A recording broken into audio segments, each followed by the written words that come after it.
Yo, what's going on, guys? This is Houston Sports. Start back another video today, and we're going to be recapping today's NBA games, as there were quite a few games today, 9 of them. We have a lot of things to talk about with what happened on today's NBA slates of games. And yeah, let's get started. So we're going to start with, which I do want to say there was one team that clinched the playoffs today, and we're going to talk about that. I think you can probably tell by looking at the photo who it was. But we're starting in Dallas, or not in Dallas, but with Dallas, who loses to the Charlotte Hornets for the second time in a row. And their fourth straight loss, 110-104. They were already out of the play-in before this. They're the 11 seed, and they're a half a game back from the 10. They've lost 4 games in a row. Luka's frustrated. The Luka and Kyrie situation is just not working out. And what's even worse for them is Luka and Kyrie haven't been working out, and that's not good for them because Kyrie's a free agent, and why would he want to return like this? It's not looking good in Dallas. I mean, if they're not right now, I don't even see them as a playoff. I don't even see them making it in to the play-in because they can't win ball games. And I mean, they're having a hard time beating the Hornets and down in the stretch, who their two best players right now are Gordon Hayward and PJ Washington. They don't even have some of their best players. No Terry Rozier, no LaMelo Ball. They're missing someone else. There's some of their best players are out, and you can't beat them. A healthy Mavericks team tonight. Luka's playing, Kyrie's playing, Christian Wood's playing. The Mavericks got to figure it out, and they have to figure it out now, or they are screwed. Luka Doncic played his heart out tonight. 40 points, 12 rebounds, 8 assists. Kyrie, not so much. Decent performance, 18 points. At one point, is Luka just going to, I know he's trying to, share the ball a little bit with Kyrie a little bit, but he just needs to take over. Like, remember the beginning of the season, Luka was taking over, and people were complaining about how he wasn't passing the ball. He was just keeping himself scoring 50 a night. I mean, he tried doing that a little bit with 40 tonight. He needs to keep doing that because I think right now, Luka going off, scoring 45, 50 points, even more, is their really only hope of their winning. They need Luka's offense. They are not good at defense. They have no height.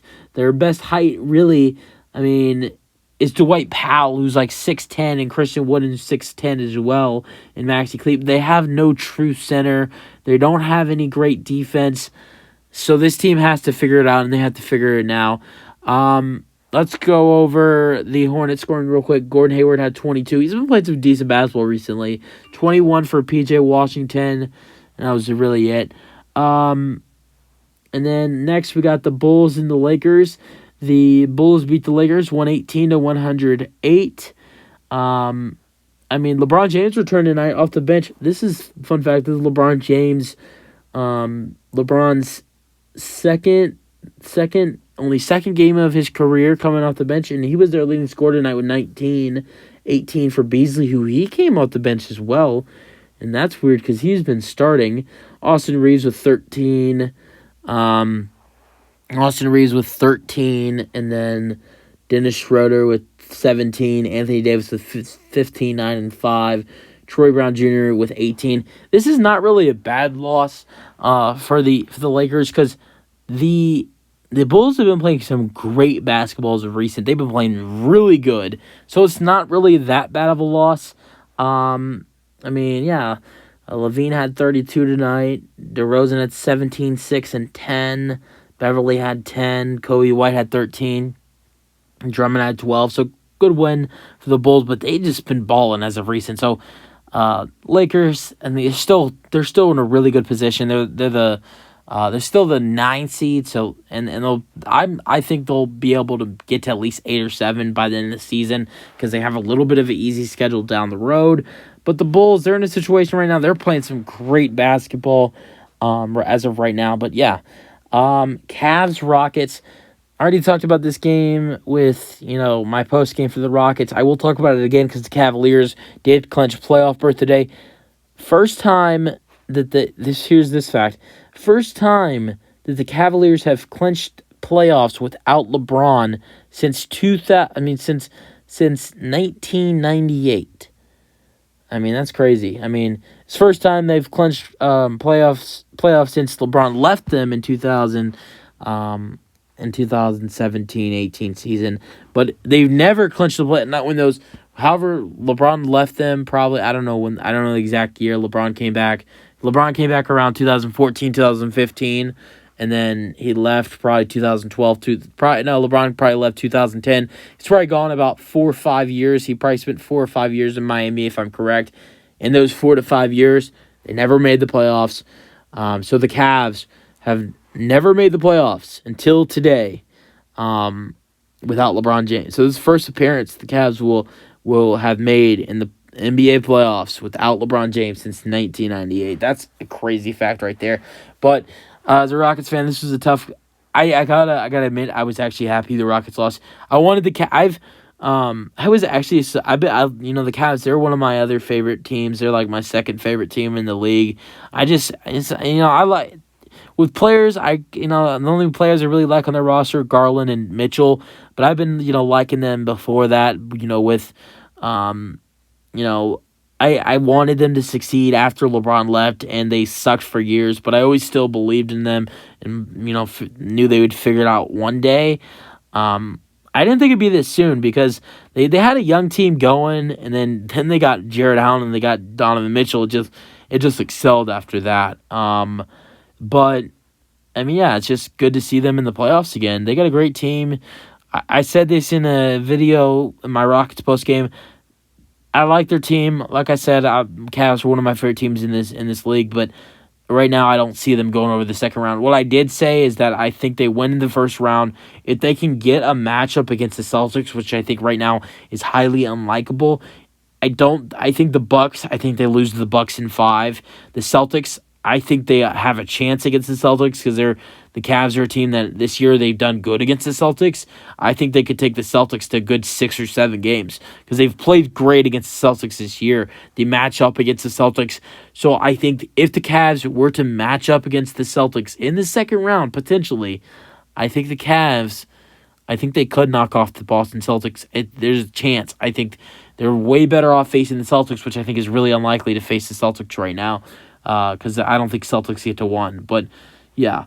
Jared Allen scores 24. Mitchell scores 22. And for the Rockets, Jalen Green scores 30. Speaking of the Celtics get a really nice win over the Spurs. Win by 44 today, 137-93. Jaylen Brown with 41 and 13. Brogdon with 20 off the bench. And Jason Tatum was not playing in this one. For the San Antonio Spurs, 21 for Zach Collins, and that was it. Grizzlies, Hawks. Grizzlies get the win 123-119. Trae Young with 28 and 10. And Clint Capella with 18 and 16. That's it. Grizzlies, Ja with his first start since coming back. He played their first 2 games off the bench. Now he's officially starting. Ja led them in scoring 27 tonight. Desmond Bane had 25. Jaren Jackson Jr. with 15. Then you got the Magic and the Nets. The Magic getting a really good win over the Nets, 106-119. Big performance by Mikal Bridges tonight, 44 points. And who else? Only after Mikal Bridges, only one other player in double figures. That's Cam Johnson with 10. And then for the Magic, you got their leading scorer being 21 for Cole Anthony, 16 for Jalen Suggs, 18 for Wendell Carter Jr., 19 for Franz Wagner with 10 rebounds and 6 assists. Moving on to the Raptors-Wizards. Raptors get to win 114-104. OG Anunoby scores 29, 28 for Van Vliet, 19 and 11 for Siakam. For the Wizards, their leading scorer is Porzingis with 26 points and Corey Kispert with 19. Moving on to the Thunder, the Trailblazers. Trailblazers season is falling down the drain with this loss to the Thunder, 118-112. They are now 4.5 games back from the 10 seed. They are about to shut Damian Lillard down. I mean, I think they've already done it because there was speculation yesterday. Now, after this loss, that's pretty much a guarantee. The Blazers, they're not officially eliminated from the playoffs, but without Dame, they are probably officially eliminated. I don't even think they would have been able to get in with Dame because their schedule is a little bit hard as well. So I think you can call it a season for the Blazers. But you got some nice young pieces. Those young pieces showed out for them tonight. 29 for Shaden Sharp, and then 28 for Nasir Little. For the Thunder, 31 for Shai Gilgeous-Alexander, 17 and 11 for Josh Giddey, 20 for Isaiah Joe, and 23 for Jalen Williams. Then the final game, the Warriors and the Timberwolves. What a game this was. Low scoring, good comeback by the Timberwolves to beat the Warriors 99-96. Just horrible turnover by the Warriors down the stretch that will lead to Karl-Anthony Towns' 3. He was clutch in the end, hit some nice threes. He scored 14 points. I think it was their most clutch performer, but their best performer today was 23 with Naz Reid, 10 and 18 for Rudy Gobert. And then for the Warriors, their leading scorer was 27 for Jordan Poole and 20 for Steph Curry. Klay Thompson had 15, Draymond had 12, 7 and 5. So that's really it for today's games. Cavs clinch playoffs. The Warriors take a tough loss to the Timberwolves. Lakers lose to the Bulls, but red-hot Bulls. And just a bunch of other stuff. Mavs, I mean, they continue to struggle. But I don't think there's any... Right now, I don't know what hope there is for the Dallas Mavericks, but they got to keep trying. They play the Pacers tomorrow. So that's it for the video. You guys have your thoughts on today's games, and peace out.